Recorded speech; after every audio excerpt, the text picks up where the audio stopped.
E aí, tropa vascaína, tudo bem? Como já foi noticiado aí pelas mídias, né? Pelos portais de notícias, Fernando Diniz fechou com o Vasco um contrato até dezembro de 2026 para ser o novo comandante, o novo técnico do Vasco da Gama, né? Contrato esse que deve ser assinado até sexta-feira. Então amanhã, muito provavelmente, o Vasco deve anunciar oficialmente Fernando Diniz como seu novo técnico. E o Fernando Diniz deve assumir o time a partir da segunda-feira, tá? Após o duelo que o Vasco faz fora de casa contra o Vitória. Então, diante do Vitória, o Felipe ainda deve ser o técnico interino, ainda deve comandar este elenco do Vasco, né?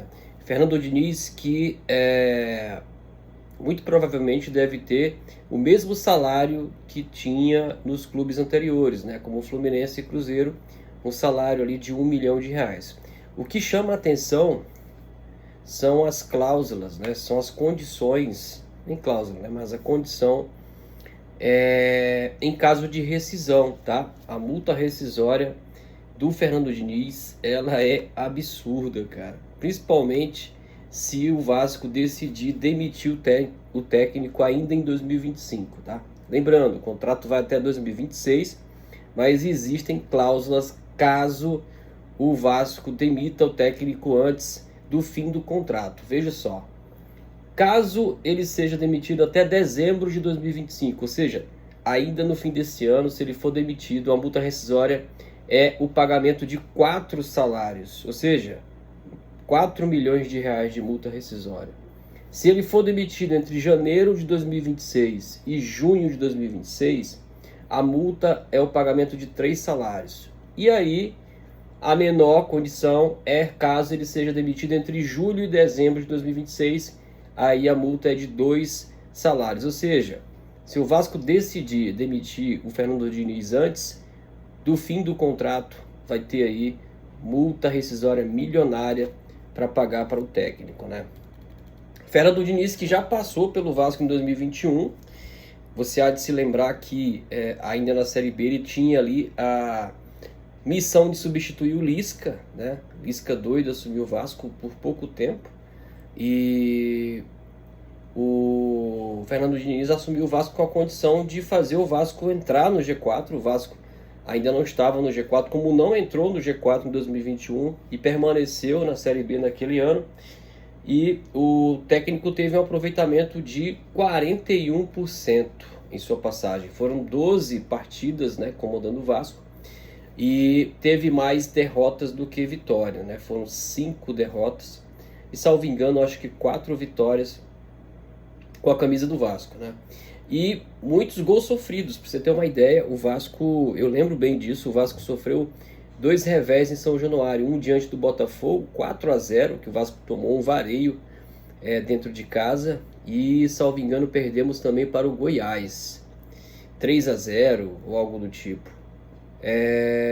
E ali o Vasco de vez, né, não tinha mais condições de disputar o acesso, né? Então foi uma passagem realmente frustrante, né, do Diniz. O elenco do Vasco era um elenco tão frágil quanto o elenco atual, e eu vejo muita semelhança, né, naquele elenco do Vasco em 2021 para o atual, né? Algumas diferenças aí. Se naquele ano a gente não tinha um goleiro titular, esse ano a gente tem, né? Nós tínhamos um meio-campo muito frágil, né? Nós tínhamos o Andrei, Bruno Gomes, tinha uma zaga muito frágil também, muito ruim, né? A zaga era composta ali de alguns jogadores totalmente desqualificados para estarem no Vasco. Hernando, né? Tínhamos o Castan, né? Que entre os piores, né? Ainda era o melhor, mas já tinha uma certa idade. Aquele time tinha Marquinhos Gabriel, Galarza, Morato, Miranda, Michel, Ricardo Graça, que mais? Rômulo, né? Vanderlei, vocês se lembram do Vanderlei, goleiro que era do Santos, né? Ali eu acho que algumas peças eram importantes, como por exemplo o Andrei Santos, né? Andrei Santos, que depois foi vendido para fora do país, gerou uma receita, mas olha, o time muito frágil. Muito frágil. A exemplo do que é hoje. Então, eu vejo semelhanças, né? Time frágil, sem capacidade de criação, sofria muitos gols. E esse elenco do Vasco, o que preocupa a torcida é como esse elenco vai se comportar nas mãos do Diniz, né? É um time que também sofre muitos gols, muitos erros individuais, e a característica deste técnico é posse de bola na linha defensiva, né? Muito toque curto, muito toque envolvendo ali dentro do campo de defesa do próprio Vasco, para tentar sair envolvendo o adversário e criar espaços no campo de ataque, né? Preocupa porque esse elenco não tem capacidade técnica para desenvolver esse tipo de didática, né? de tática, né? De padrão de jogo, melhor falando. Esse é o termo correto, né? E já vimos aí Hugo Moura entregando a paçoca, Matheus Cocão, já vimos João Vitor, né, se perdendo na defesa, Paulo Henrique, entre outros como Paulinho, né? Então, em todos os jogos dessa temporada, o Vasco sofreu gols com essa característica de entrega, de erro, né, de falha individual. E o Fernando Diniz vai ter um desafio muito grande, né, para desenvolver esse tipo de padrão de jogo num elenco tão frágil e tão carente como é o nosso, né?